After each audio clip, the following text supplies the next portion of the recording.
You know, the New York Times recently described Donald Trump as a unique and durable political force. And I'm curious to get your insights about why. Why is he so durable?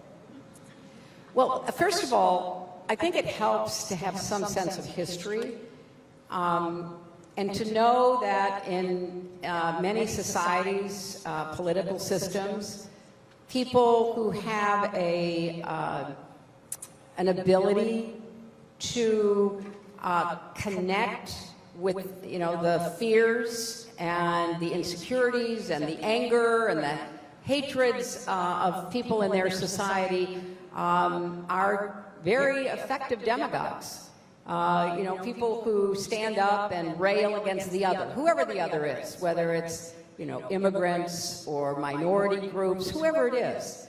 And I think what he has done is to open the door to that in our country. I didn't agree with a lot of the Republican presidents that I've followed in my lifetime. I found ways to work with some of them. When I was, a senator from New York on 9/11, I found a way to work with President George W. Bush about, rebuilding New York. And even though I disagreed with him about, other things, but what we've got with, former President Trump is not a political difference. It's almost a psychological character difference that goes beyond party. He has subdued the Republican Party to basically give in to him and follow him.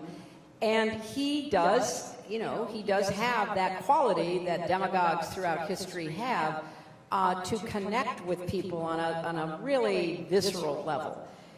So when you say, why is he so durable? I think because he keeps people agitated, he keeps people angry, he keeps people upset. He's never trying to calm the waters. He's never trying to bring people together. One of my favorite examples of this is, after the 2016 election, which was, a terrible, blow in every way. So, I gave my concession speech and basically said, we've got to get, with one president at a time, we've got to get behind him, et cetera. And I really hope that what I saw in the campaign would be replaced by a greater sense of responsibility. So, fast forward. The inauguration. So, I do believe in the peaceful transfer of power, and, Bill and I went to the inauguration, and we went as, former president, former first lady.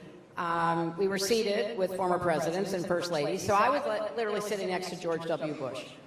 And didn't he say something really funny to you? Well, I was going to tell you, yes.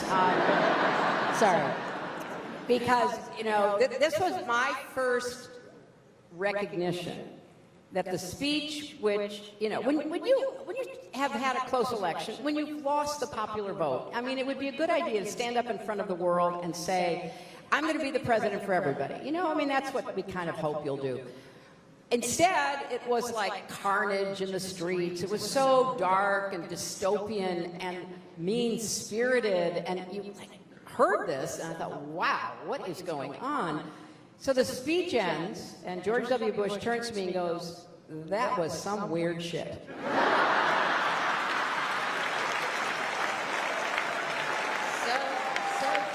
right?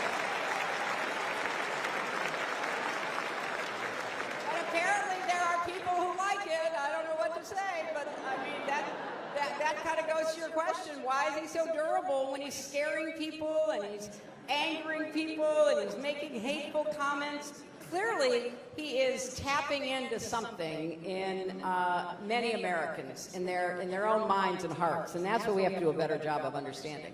You reveal in the book that you were tempted to run for